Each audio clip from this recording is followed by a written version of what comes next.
las palmas, fuerte, fuerte, porque son para el Señor. A Él le hemos venido a adorar, a Él le glorificamos. Declaramos en esta noche los cielos abiertos. Declaramos la gloria de Dios sobre este lugar, sobre esta casa. ¡Aleluya! Sí, Señor.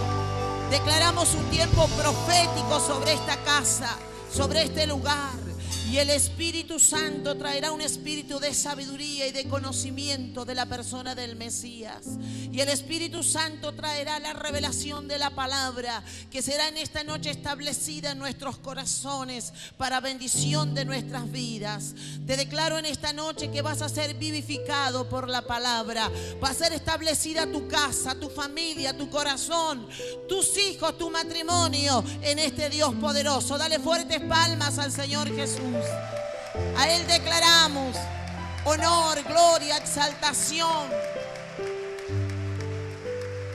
Declaramos el reino de los cielos sobre nuestra tierra, sobre nuestras vidas. Pueden tomar asientos. Vamos a compartir la palabra de Dios.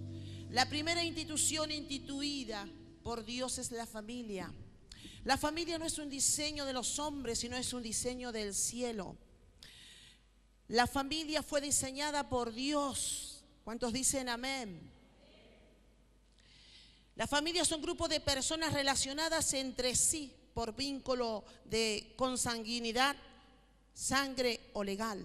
La familia está fundada sobre la creación divina. Yo quiero llevarles aquí a la palabra de Dios, al libro de Génesis. Vamos a comenzar a ministrar en cuanto a la familia, los matrimonios, ¿sí? Dios dio este diseño. Este diseño viene del cielo. Este diseño no lo creó ningún hombre, sino el Dios creador que creó los cielos y la tierra.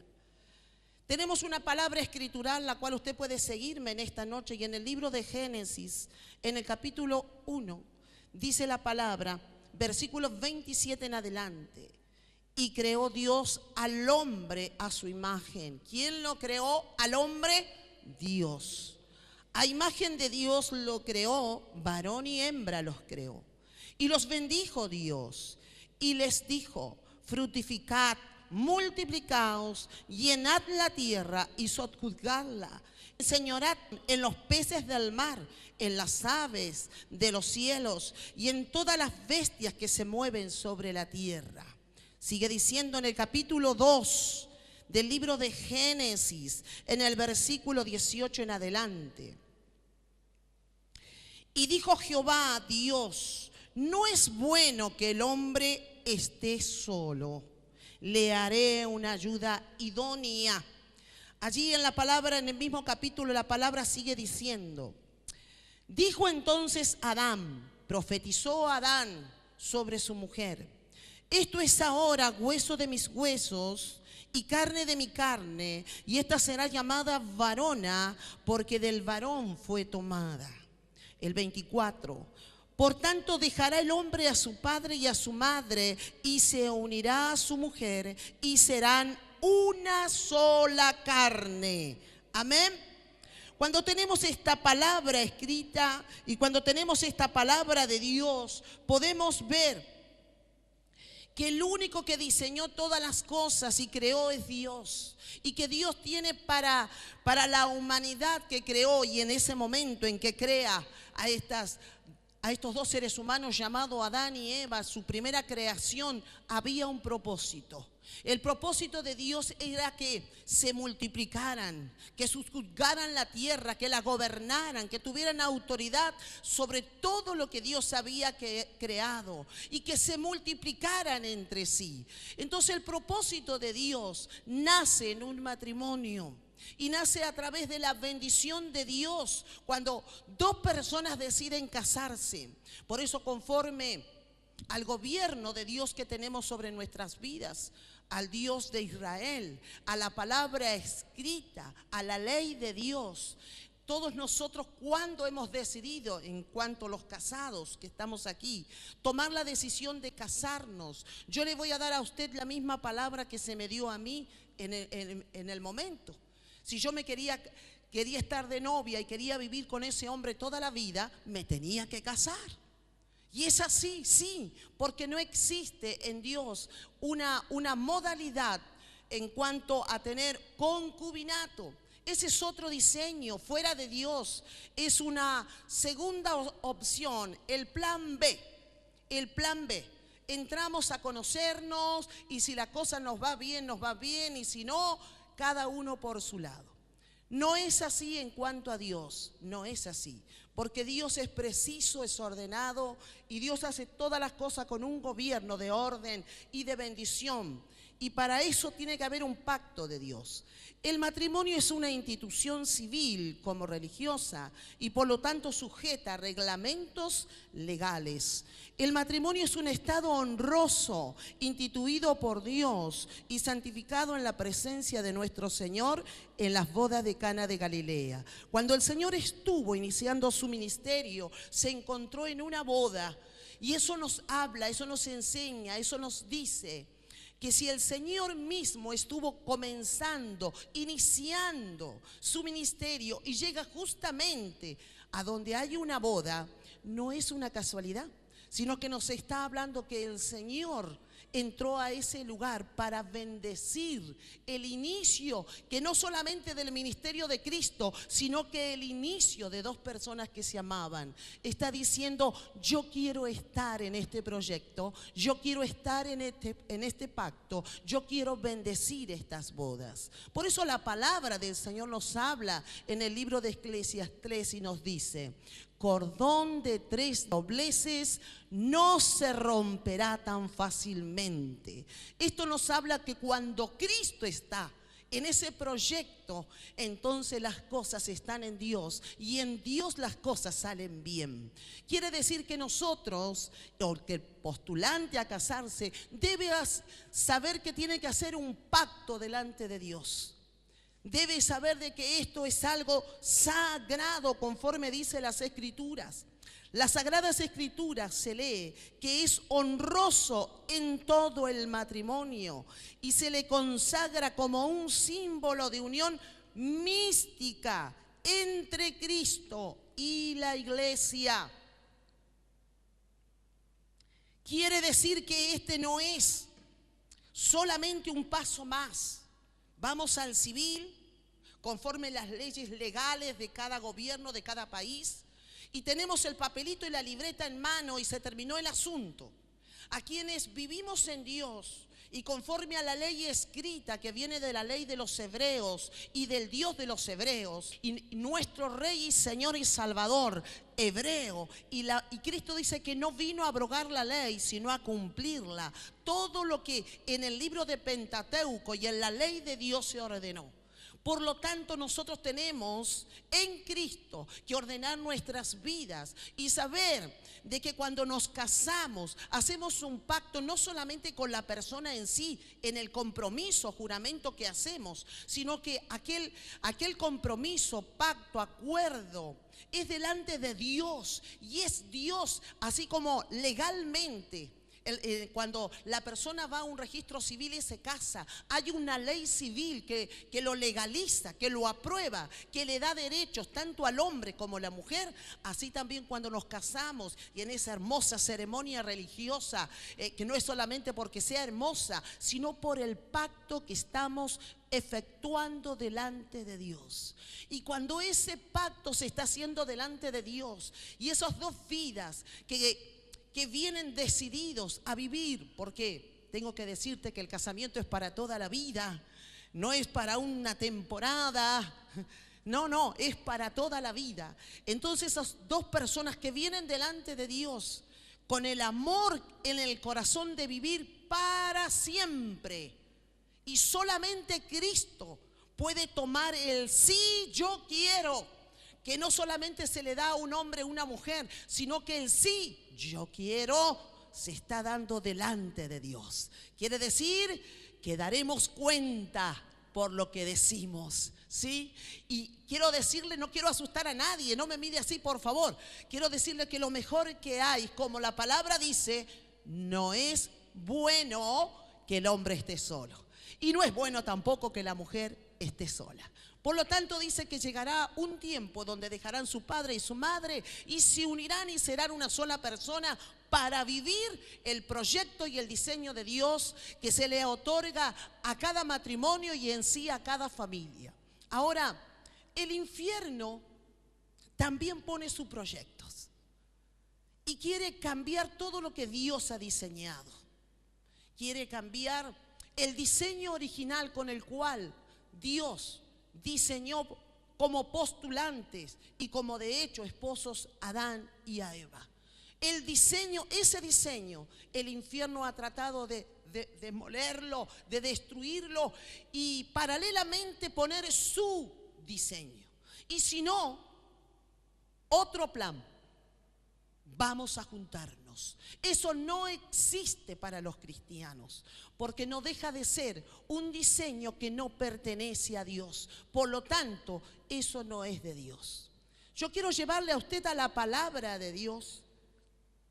Y en el libro de Génesis vamos a tener para comenzar algunos ejemplos que nos van a hablar de los matrimonios disfuncionales que dan vida a familias disfuncionales, ¿sí? Que no son correctamente lo que Dios dice, lo que Dios quiere y lo que Dios predestinó para nosotros. Si usted me sigue, vamos a ir allí al libro de Génesis, capítulo 4. Y en el capítulo 4, en el versículo 19, nos vamos a encontrar con esta lectura. Lamec tomó para sí 2 mujeres. El nombre de la una era Ada y el nombre de la otra era Sila.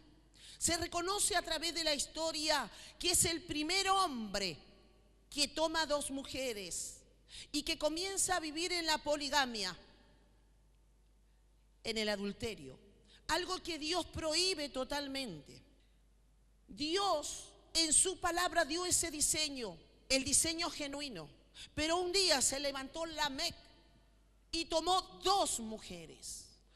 Ada es conocida en los libros de historia y fue marcada como la mujer que tuvo que compartir su marido. La otra mujer, Sila, el significado de su nombre significa sombra. Y si vamos a las características que era Lamec, dice que era un hombre violento. Se caracterizaba por un hombre violento y se caracterizaba por un hombre que decía para sí, para su casa y para sus mujeres, que las tenía bien intimadas a sus mujeres. Les decía: el hombre que me toque, sea joven, sea adulto, sea viejo, lo mato. ¡Wow! Era violento. El que me toca muere, decía Lamec. ¿Se imagina tener un esposo que esté diciendo en medio del hogar: si yo tengo un problema con el vecino, lo mato, y si tengo un problema con este, lo mato? Al fin y al cabo está matando a todos. ¿Qué situación correría la vida de esas mujeres vivir con un hombre tan violento? Cuando Caín mató a Abel y tenía temor de vivir sobre la tierra, Dios le puso una señal y prohibió que alguien lo tocara, porque dijo Caín: ahora ciertamente moriré. Y dijo Dios: nadie te tocará, sino que el que tocare 7 veces será castigado. Y Lamec dijo también: el que tocare a Lamec no será castigado como el que toque a Caín, sino será castigado 70 veces 7. Una cosa que lo diga Dios, pero una cosa que lo diga Lamec. Y él lo decía en una postura de orgullo, de violento, en una postura de un hombre que desafió todo lo que era de Dios y comenzó a hacer su propia historia, su propio gobierno, a través de su fuerza, de su ego, de su orgullo, de la violencia. Y era eso lo que imponía dentro de su casa. Ahora, Lamec no es solamente el nombre de una persona o del primer hombre que vive en la poligamia, sino que es el nombre de un espíritu. El espíritu de Lamec, el espíritu de violencia, el espíritu destructor, el espíritu que viene a destruir hay culturas que hasta hoy, porque tenemos que decir esto también, a diferencia del adulterio, el polígamo es un hombre que vive dentro de una casa con varias mujeres. A esto se le llama a las organizaciones de familia, que dentro de su casa el varón convive con más de una mujer. A diferencia del adulterio, esto es adulterio, pero a diferencia del adulterio que nosotros conocemos hoy, y aunque ser polígamo es algo fuerte, no es aceptado dentro de la sociedad, es mal mirado, es mal visto, porque obvio, es una cultura, se nota, depravada, sin orden. De hecho, que hay leyes que la pueden habilitar. Aquí no se habilitó esa ley. De hecho, una persona que se casa 2 veces va preso. Ahora, el adulterio es diferente, porque la persona puede tener un adulterio, pero no dentro del mismo hogar, en algunas culturas. En este caso, Lamec simboliza todo aquello que quiere dañar a la familia, todo aquello que quiere dañar al hogar. Y cuando dice de que una de sus mujeres se llamaba Sombra, esa casa estaba bajo la sombra del pecado. Esa casa estaba bajo la sombra de la violencia. Esa casa estaba bajo la sombra de una familia disfuncional, una familia fuera del diseño de Dios. Estaba bajo la sombra del engaño, de la mentira, de un hombre en orgullo. Había una cultura muy fuerte, la hay todavía hoy en los países musulmanes, donde las mujeres no tienen derecho, voz ni voto. En la casa de Lamec se efectuaba un rigor, una violencia, algo que con una sombra de oscuridad que mantenía a Lamec, sus 2 mujeres y sus hijos.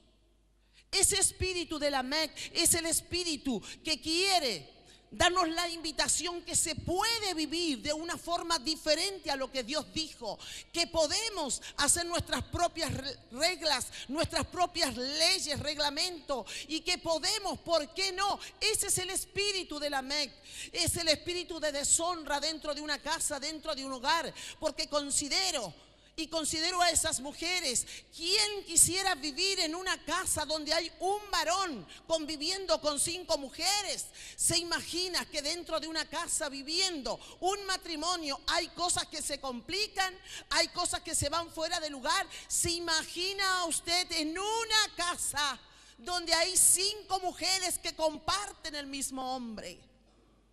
Ser polígamo o la poligamia lo vivió Ana junto a Penina, y era ella la que estaba irritada. El Cana estaba chocho, estaba feliz, de cierto iba a ofrendar a Dios, y él se sentía realizado, él se sentía completo. Pero Ana no, le dolía esa vida, le dolía el rigor de esa mujer Penina, que la dañaba, que la agredía constantemente, porque dice que en esa casa Penina podía procrear, tener hijo, embarazar, daba luz, pero Ana no. Y ella veía constantemente la irritación, el enojo, los celos, la envidia y tantas cosas que surgían en un matrimonio que vive bajo el manto de la sombra de la poligamia. Ese diseño no es el diseño de Dios. Ese diseño es el diseño del infierno. Es la semilla de Satanás destructora, que quiere poner paralelamente al diseño de Dios e imponernos a través de culturas corrompidas. ¡Aleluya! Pero hubo un hombre que profetizó, hubo un hombre que dice en el Salmo 91, y dice de esta manera, que el que habita bajo el abrigo de la sombra del Dios omnipotente, ese será cubierto, ese será guardado. Omnipotente, el que tiene poder. ¡Aleluya! Hay un Dios que tiene poder para sacar la sombra que Satanás ha puesto en tu matrimonio. Hay un Dios que tiene poder para sacar la sombra de maldición que ha atado a tu familia. ¡Aleluya!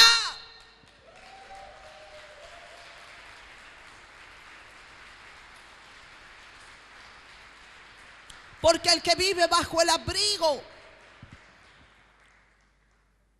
de Dios, la sombra del Dios omnipotente. No hemos sido diseñados para vivir un matrimonio conflictivo, destructor. No nos casamos para arruinarnos la vida. No, no, no. Ese es el diseño del infierno. El diseño del cielo es otro. El diseño del cielo es convivir una vida en amor. Vivir, disfrutar de la vida de los hijos. Pero cuando viene el espíritu de Lamec, cuando se abre una puerta a la maldición, a la iniquidad, y golpea el peso de la iniquidad a un matrimonio, seguramente que ese pecado traerá consecuencia. Si no, en el caso nuestro, aquí hoy, que tenemos la revelación de ser libres del poder de la iniquidad, pero en la casa de Lamec no se sabía todavía qué era lo que estaba sobre él. No sabía que era iniquidad, no sabía que podía liberarse, no lo sabía. Pero en el caso de hoy, que nosotros entendemos y reconocemos lo que es iniquidad y ser libre de todo aquel peso que vino de iniquidad a través de las líneas sanguíneas, del peso que vino de nuestros ancestros por lo que ellos hicieron, practicaron, porque usted ni yo no sabemos totalmente de cómo vivieron nuestros antepasados, pero tenemos la evidencia de cómo el fruto de la iniquidad se envuelve en las maldiciones y se hace evidente al medio de nuestros ojos. Así como Lamec y sus esposas de alguna manera crearon un ambiente de iniquidad y de maldición, la poligamia comenzó a manchar al pueblo de Dios y comenzaron a vivir situaciones que nunca pensaron vivir y comenzaron a trabajar el enemigo primeramente en esos matrimonios disfuncionales. Esos matrimonios de alianza, de tratados, de conveniencia política. Primera de Reyes, capítulo 16, versos 30. Nos encontramos con Acab y nos encontramos con Jezabel y nos encontramos con un rey que conforme al gobierno que él era y que representaba, él tenía que tener una mujer. Y se hacían una mujer que no fuera solo una mujer, sino que tenía que tener un rango sobre ella. Tenía que ser alguien. De hecho, que los reyes, los gobiernos de ese entonces hacían alianzas, hacían tratados. Y en esos tratados involucraban a dos jóvenes o dos personas y se realizaba una unión matrimonial para potenciar las naciones, la fuerza, para que hubiesen tratados que beneficiaran a una y otra nación, para que las alianzas perduraran a través de las generaciones que eran los hijos. Como por ejemplo, bueno, aquí se deshizo en su momento, pero tuvimos un presidente argentino casado con una mujer chilena, que no duró mucho el asunto. En el caso de los reyes del antiguo tiempo, se hacían esos arreglos de conveniencia. Y allí comenzaba a trabajar un matrimonio disfuncional, pero en el plano espiritual. ¿Por qué? Porque Jezabel era hermosa, era la mujer ideal a simple vista.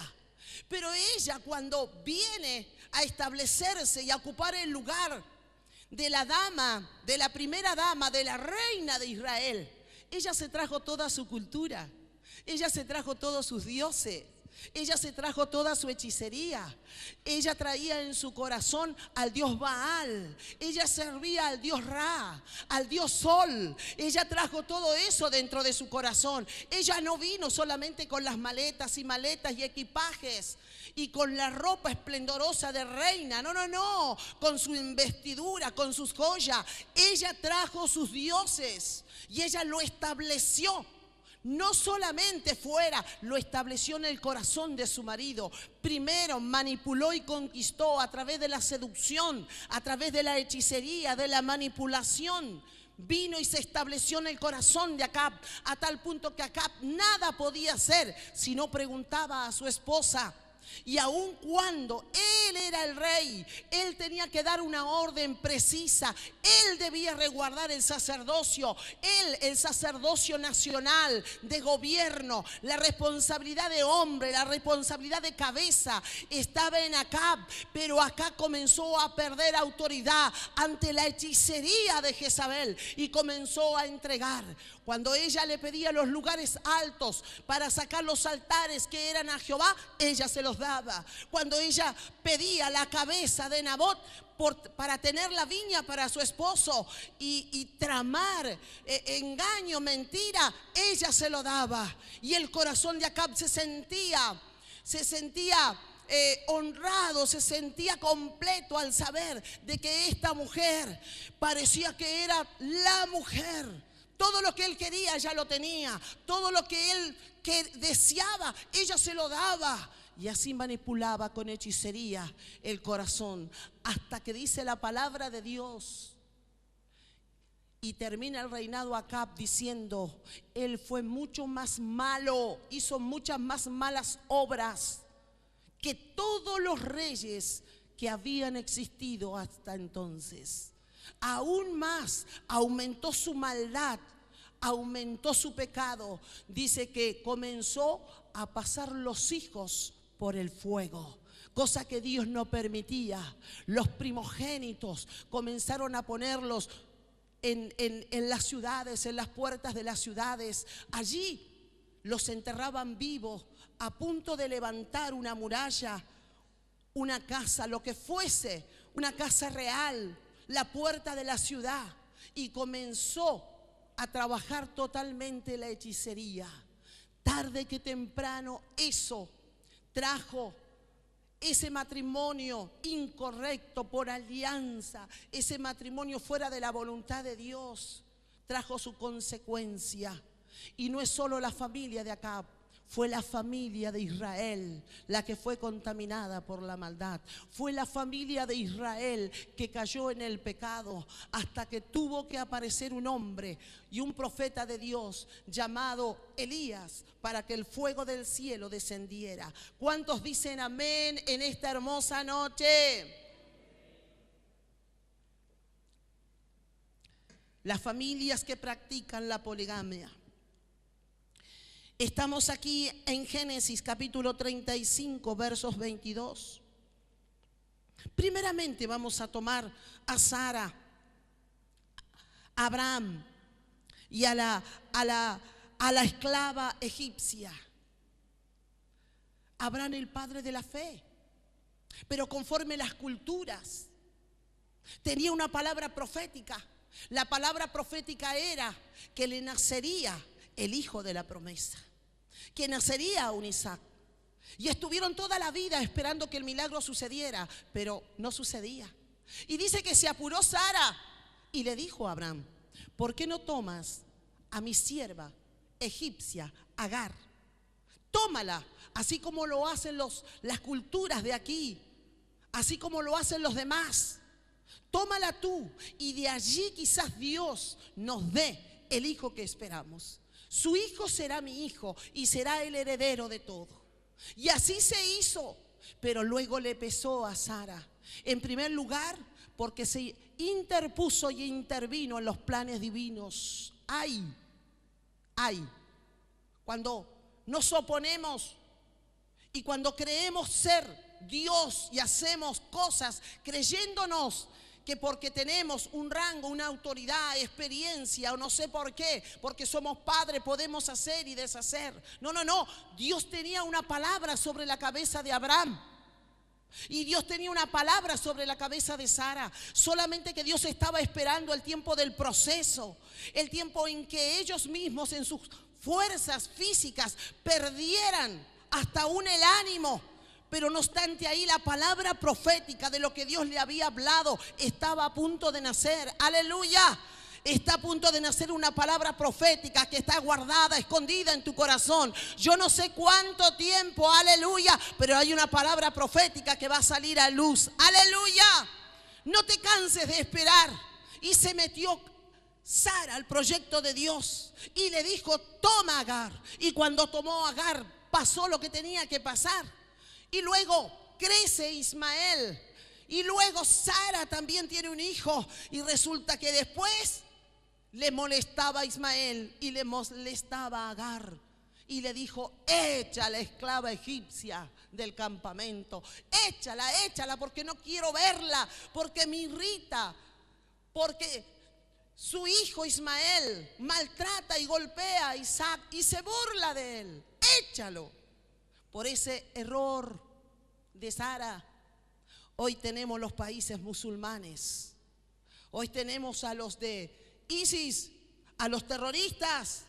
Y hoy tenemos aquellos que adoran a Alá y tiran bomba por todos lados por el error que cometió una mujer apresurándose a los planes de Dios.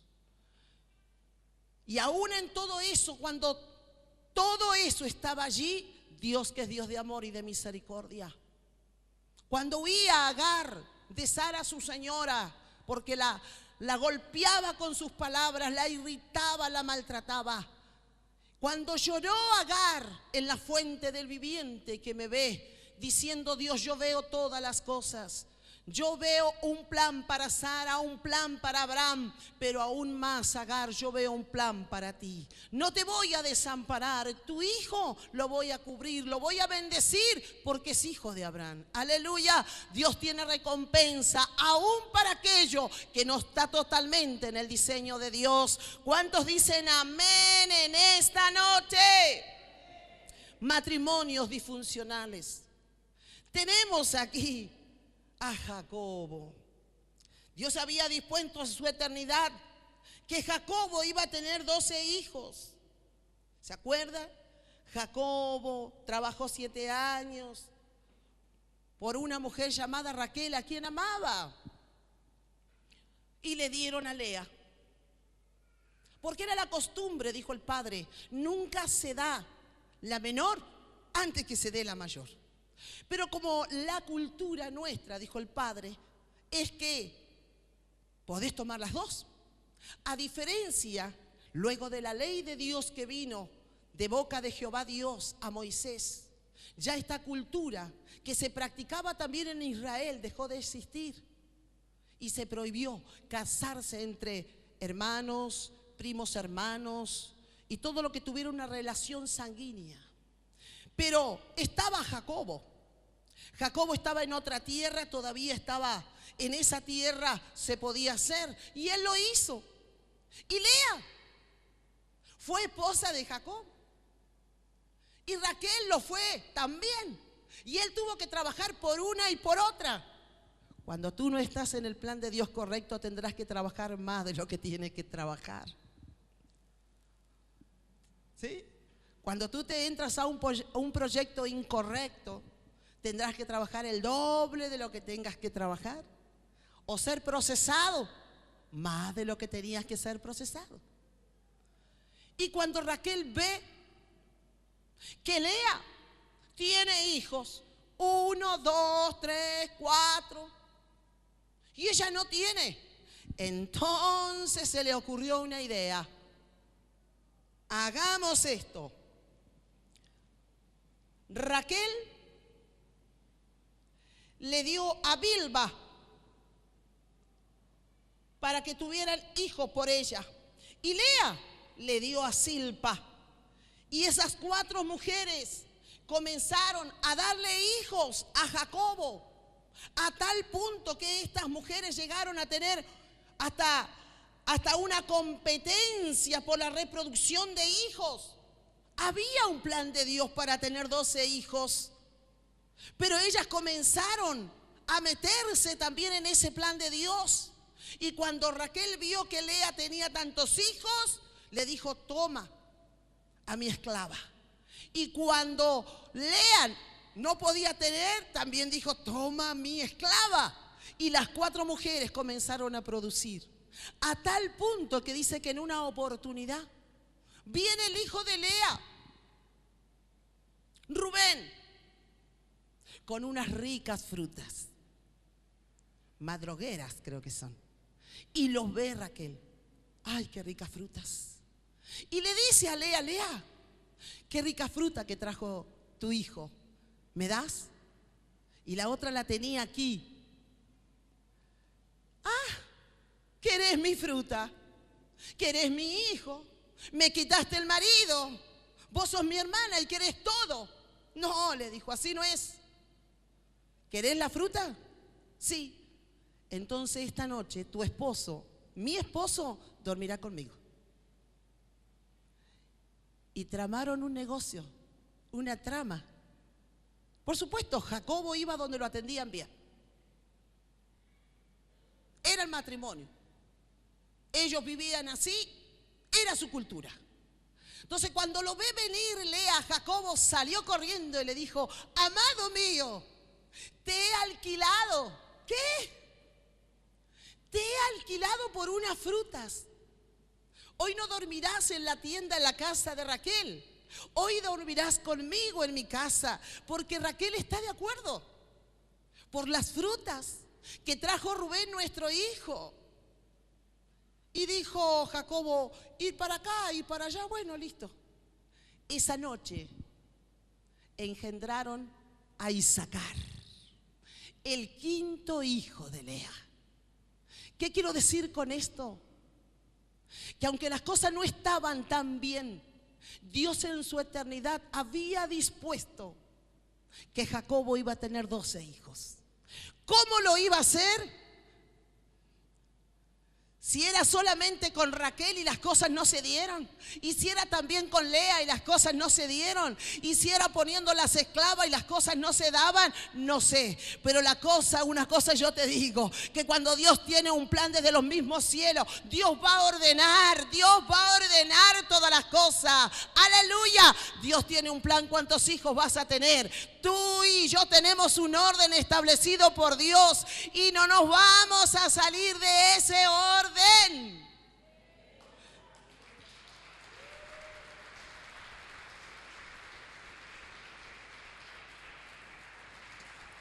La poligamia, las familias polígamas que viven de esta manera.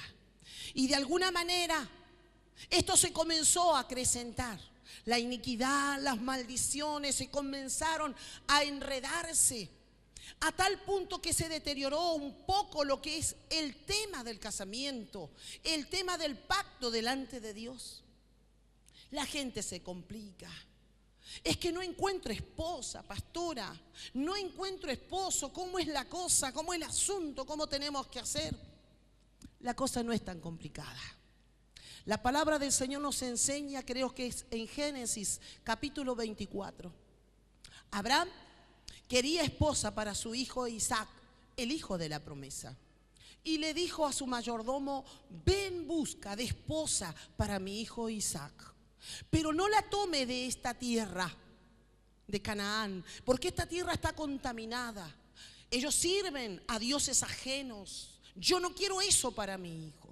Y es verdad que como padres debemos querer lo mejor para nuestro hijo e hija, lo mejor. Y eso está primeramente que la persona que va a ingresar al hogar como marido de fulano o la esposa de tal hijo, la primera pregunta es, ¿quién es tu Dios? En caso que no lo conocemos. Porque es necesario saber. Y esto es sabiduría de Dios. No vamos a buscarle a nuestros hijos por conveniencia, porque cada uno de ellos decidirá en Dios y a través del amor, que es la señal más fuerte, la señal más grande de que ese hombre o esa mujer, en cuanto si es hijo, buscará una mujer, y en cuanto es hija, buscará un hombre. En cuanto al diseño establecido por Dios que tenemos como cristianos, y buscará la perfecta voluntad de Dios. Y he aquí, el siervo llegó a la tierra de Abraham, en donde se amaba y se temía al mismo Dios. Y ese hombre nos da el ejemplo, porque esto tiene la tipología Abraham de Dios, y el esclavo, el siervo de Abraham, el Espíritu Santo que va en busca de la esposa.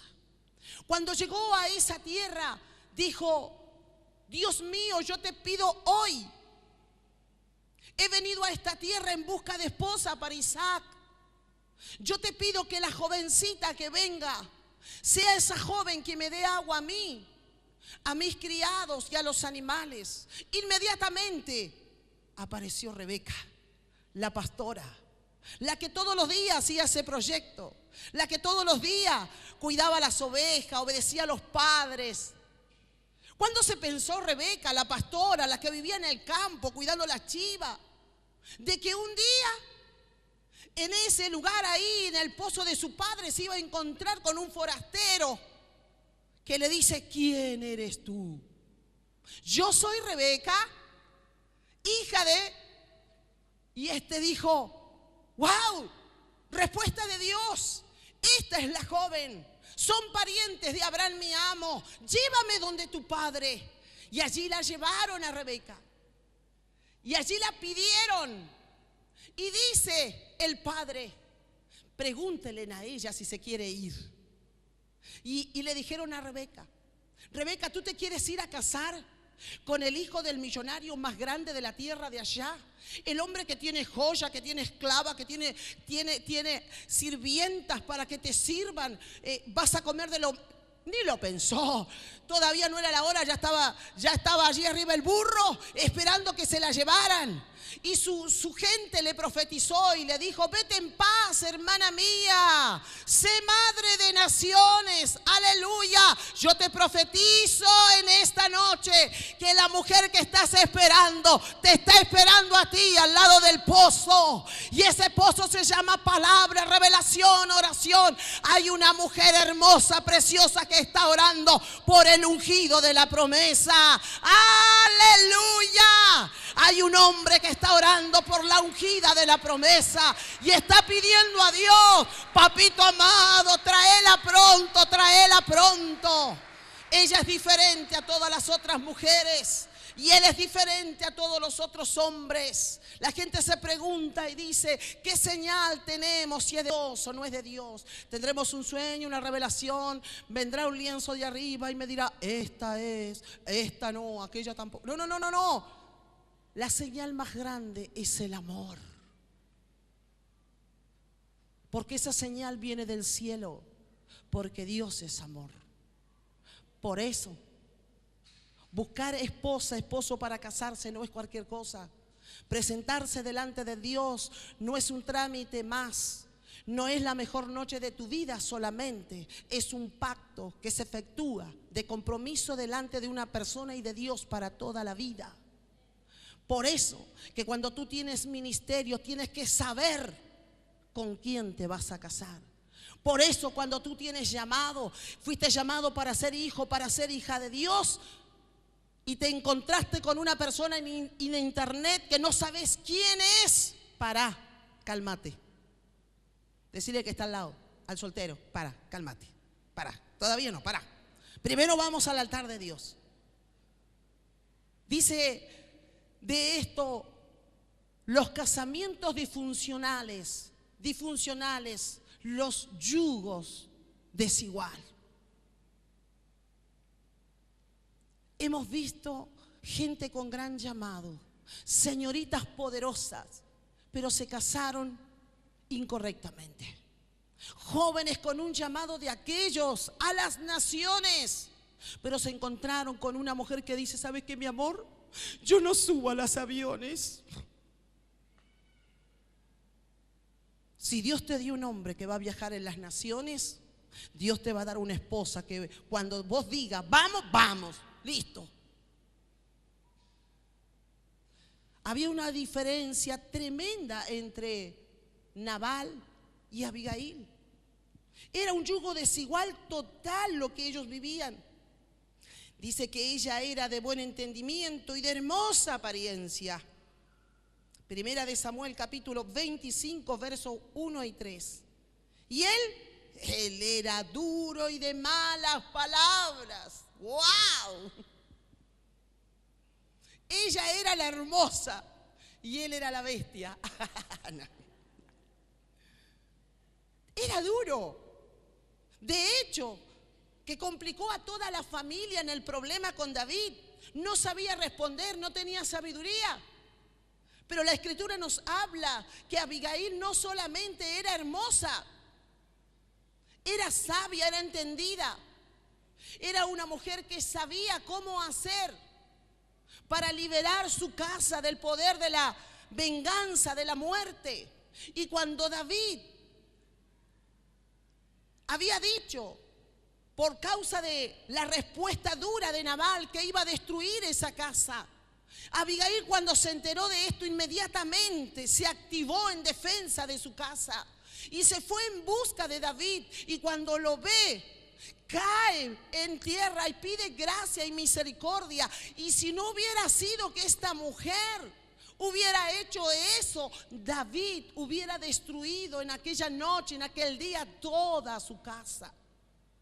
Por eso cuando llegamos a este punto de los noviazgos, de los casamientos, no tiene que haber un yugo desigual. Y lo vas a notar cuando en la etapa de tu noviazgo, que la antesala del matrimonio. Si hoy apareció con cositas raras, dentro del matrimonio va a aparecer con muchas cosas más raras.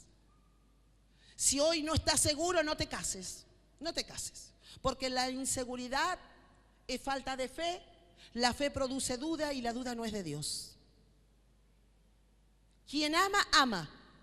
Y sabrá sobrellevar el carácter. Si es la mujer, como decía yo en la predicación hoy allí, los hice reír, Si es el hombre, hoy no, porque estamos en la televisión, tengo que portarme bien. Pero hoy les dije unas cuantas cosas. Y en la antesala ahí se sabe, se conoce si tiene buen carácter, si ella tiene buen carácter o él. Todas las cosas se saben antes de casarse. Por eso que la etapa del noviazgo es una etapa muy importante, porque él, por supuesto, se va a lucir y ella también, pero también va a saltar lo que tiene que saltar. Pero si tú lo amas y tú tienes confirmación de Dios que es el hombre, que es la mujer para ti, métele para adelante. Vamos a ir a este ejemplo de las familias disfuncionales. Cuando hay matrimonios disfuncionales, que las cosas no funcionan bien y han sido atacados por la iniquidad, entonces tarde que temprano saldrá esa semilla del infierno. Conocemos la historia de David, conocemos los procesos por los cuales él vivió. David tiene la tipología de Cristo, rey, sacerdote y profeta. Pero en su vida personal hubieron situaciones que a él lo golpearon como señal de maldición, las cuales él vivió. Pero luego tenemos su familia. Y esta historia nos revela de esta manera, de Amnón y Tamar. Dice 2 de Samuel capítulo 13, aconteció que después de esto, temiendo a Absalón, hijo de David, una hermana que se llamaba Tamar, se enamoró de ella Amnón, hijo de David. Y estaba Amnón angustiado hasta enfermarse para tomar su hermana, pues por ser ella virgen, le parecía a Amnón que sería difícil hacerle cosa alguna. La vida de David en su vida personal fue muy complicada. Él también, como otros hombres de gobierno y patriarcas del antiguo tiempo, tenía varias mujeres, esposa, concubina, y todo eso se heredó. Ese golpe de iniquidad y de maldición la tocaron sus hijos, que Amnón sube a un nivel superior en cuanto a maldad, a depravación, porque entró en el incesto. Dice que este joven era hijo de David, pero no hermano o medio hermano de Absalón y de Tamar, ya que Absalón y Tamar tenían la misma madre y el mismo padre. No obstante así, Amnón no, solo era hijo de David con otra mujer. Pero dice que de repente este joven comenzó a mirar a su hermana Primeramente, la miró. Ella era una chica especial. En primer lugar, era su hermana. Era hija del rey. Era princesa. Era hermosa. Era virgen. Era pura. Tenía todos los atributos que un hombre puede mirar en una joven para quererla tomar como esposa.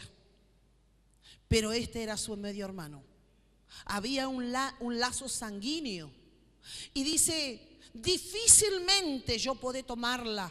Difícilmente yo podré tocarla.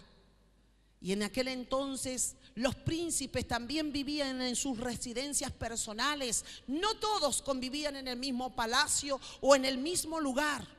Se entiende esta historia que tenían diferentes residencias.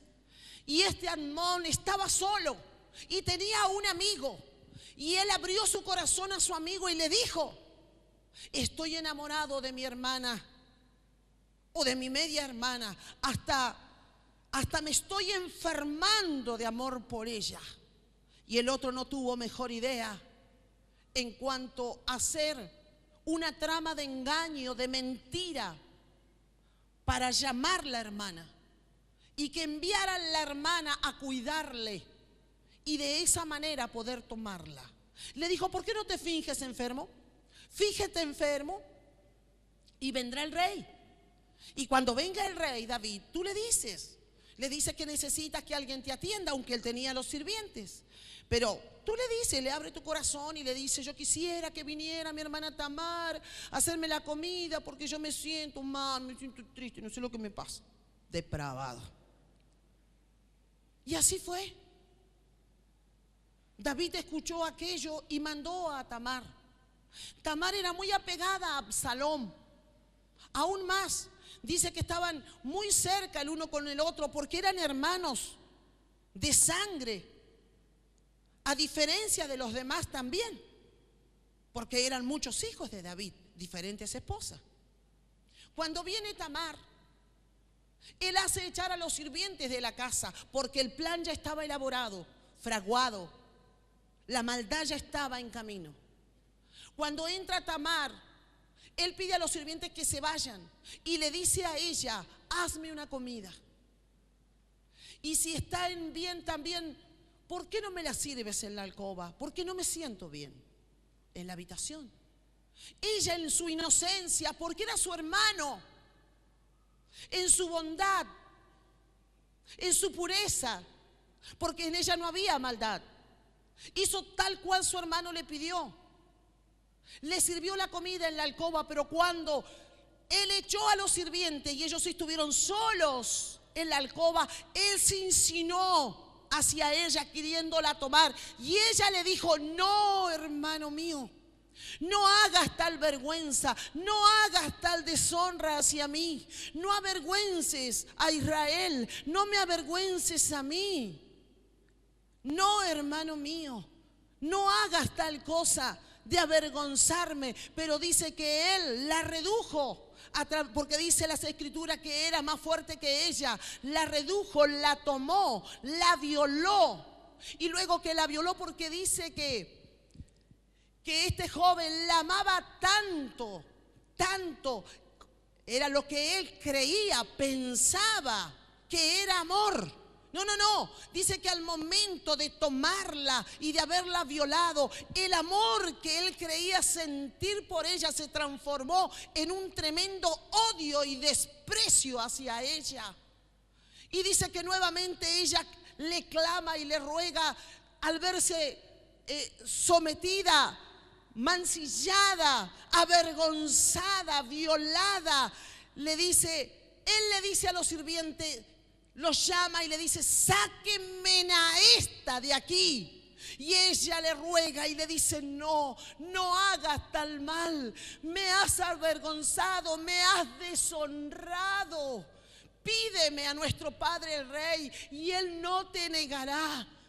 Seré dada y seré tu esposa hasta qué extremo la mujer, la joven cedía. En ella no había amor, en ella no había maldad hacia su hermano, pero ella sintió que una ley divina se rompió. Era la ley de la pureza, era la ley que alguien había tomado su virginidad impropiamente y que ella sería conocida en Israel como la mujer que fue tomada a través del incesto. Y dice que él la desprecia aún más y la echa. Pero esta es la palabra que el Señor nos va a dar en esta noche. Aleluya. Segunda de Samuel, capítulo 13, versículo 18. Y llevaba ella un vestido de diversos colores, traje que vestían las hijas de los reyes. Su criado pues la echó fuera y le cerró tras ella la puerta. Entonces Tamar tomó ceniza, la esparció sobre su cabeza, rajó la ropa de colores que estaba vestida y puesta su mano sobre su cabeza, salió gritando desvergonzada. Aleluya. Él le había quitado todo lo que ella era. Ella tenía una distinción. Ella usaba, así como José había sido agasajado por su padre con una túnica de muchos colores. Esta niña usaba, esta jovencita, un atuendo, una vestimenta que las destacaba entre las mujeres de la tierra. Decía: esta es una princesa, esta es una mujer pura, esta es una mujer virgen, esta es una de las hijas del rey. Pero se levantó no un hombre, se levantó el espíritu de Amón, el espíritu de incesto, y soltó la sombra sobre Tamar. Soltó el espíritu de abuso, soltó el espíritu de violación, soltó el espíritu de desprecio, soltó el espíritu de incesto, soltó el espíritu de engaño, de envidia, de malicia. Soltó luego del amor el odio, soltó, la desechó, la soltó desamparada, y sobre todas las cosas soltó el espíritu de la vergüenza. Por eso que ella se puso su mano sobre su cabeza y salió gritando. Y quien la recibió fue su hermano Absalón, porque dice que David no tomó parte en este asunto. Aleluya. Dice que solamente guardó silencio y calló, pero Absalón, hermano de Tamar, guardó ese incidente y guardó la venganza dentro de su corazón y dijo: algún día me la vas a pagar, algún día te voy a tener en mis manos. Y esperó un año, esperó dos, y hizo un banquete, invitó a todos los hijos y príncipes de David, y de alguna manera le dio de comer a su enemigo, le dio bebida a su enemigo, y en el momento en que éste estaba medio borrachito, mandó a sus siervos que lo mataran. Y así murió. Así murió. ¿Sabe? Cuando se abren puertas de las iniquidades, cuando se abren puertas de las maldiciones, cuando entra el poder del infierno, en este caso la poligamia, en este caso el adulterio, llámelo como lo llame, cuando no venimos correctamente al Señor y comenzamos a cerrar esas puertas y a renunciar y a pedir que la sangre de Cristo nos limpie de las maldiciones por las cuales obraron nuestros antepasados, es allí solamente donde el espíritu de Amón se detiene. Es allí donde el odio se convierte en amor, donde la falta de perdón se convierte en un perdón verdadero. Es allí donde la venganza se va y comienza a venir una integridad dentro de la familia. Aleluya. Yo no sé lo que el diablo tramó sobre tu vida, sobre tu casa, pero yo te profetizo en esta noche que no habrá sombra de engaño sobre tu casa, no habrá sombra de mentira sobre tu casa. Aleluya. Aquella joven fue tomada y fue arrancado sus vestidos de colores, porque el infierno identifica lo que es de Dios. Aleluya. Tú y yo estamos vestidos con colores. Tenemos el color blanco que simboliza la pureza. Tenemos el color color rojo, que simboliza la sangre de Cristo. Tenemos el color azul, que simboliza a Cristo, el profeta. Tenemos, aleluya. Hay una vestidura que el enemigo no puede arrancar. Yo te profetizo en esta noche que no habrá, tus hijas ni tu familia van a ser violadas. Nadie será deshonrado dentro de tu casa. Hoy se destruye el poder de este espíritu que trajo violación en la casa de David. Aleluya.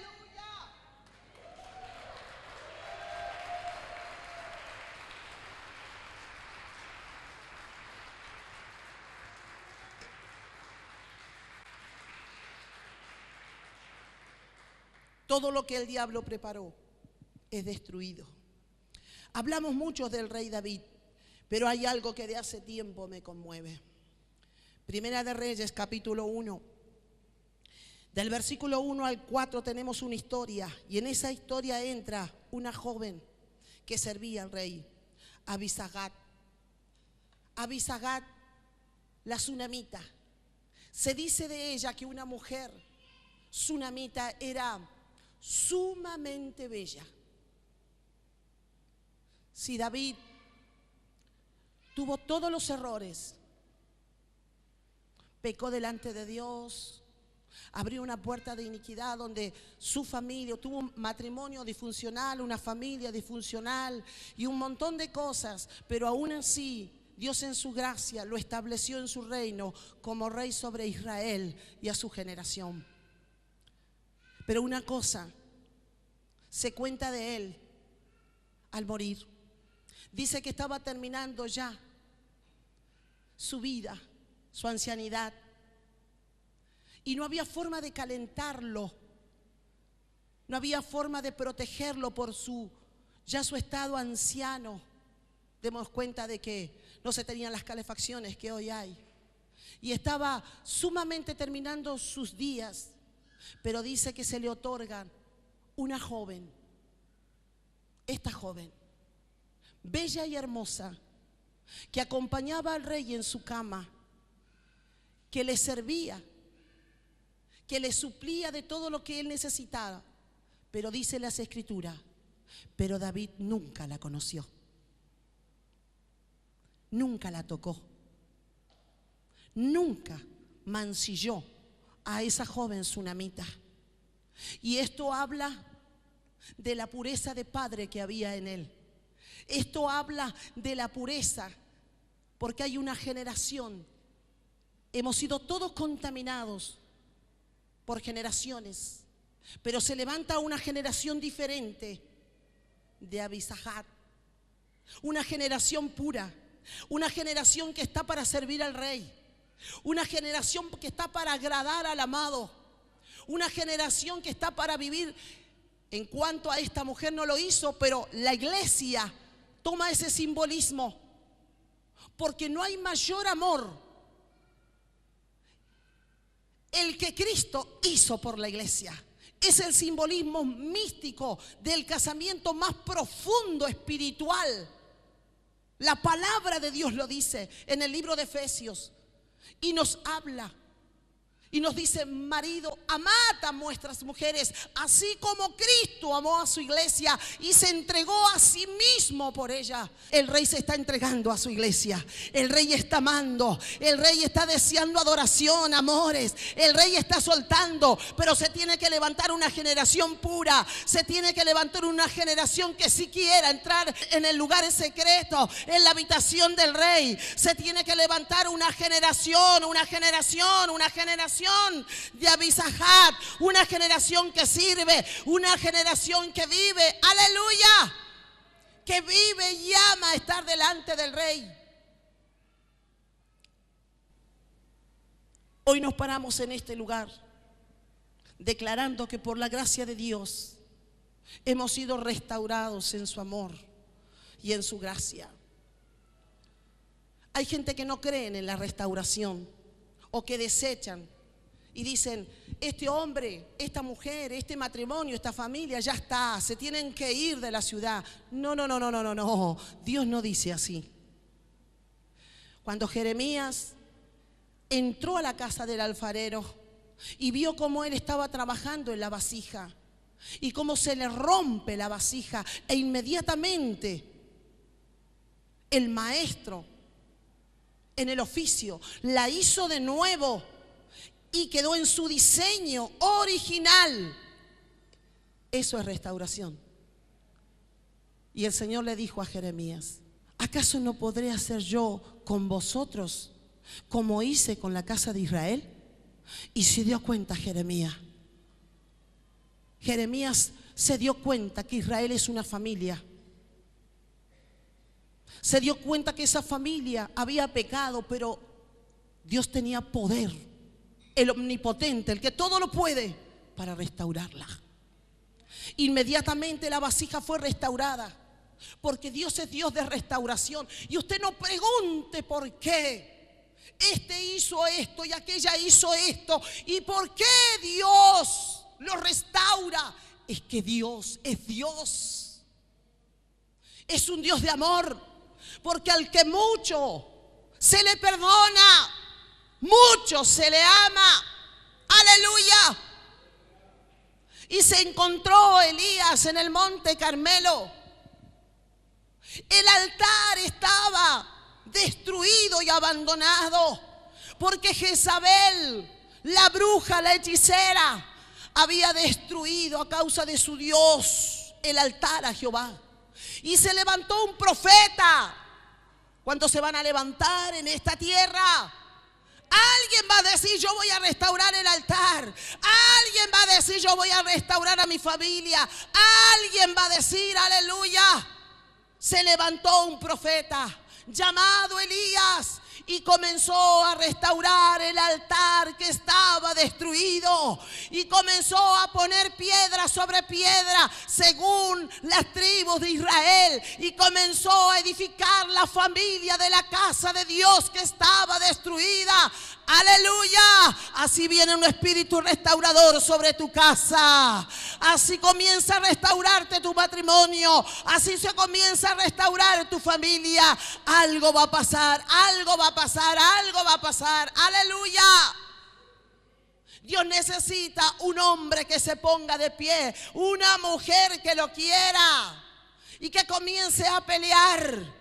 Porque aquí si era fuerte la cosa, eran 450 profetas mentirosos de Baal ante un solo profeta de Dios, que solo pidió que fuego del cielo descendiera. Yo declaro en esta noche que tu vida será restaurada. Yo declaro que tu matrimonio será restaurado, que tu familia será restaurada. Y la señal de esa restauración es el fuego de Dios que viene del cielo, el fuego de su gracia, el fuego de su amor. Ese fuego te comienza a restaurar.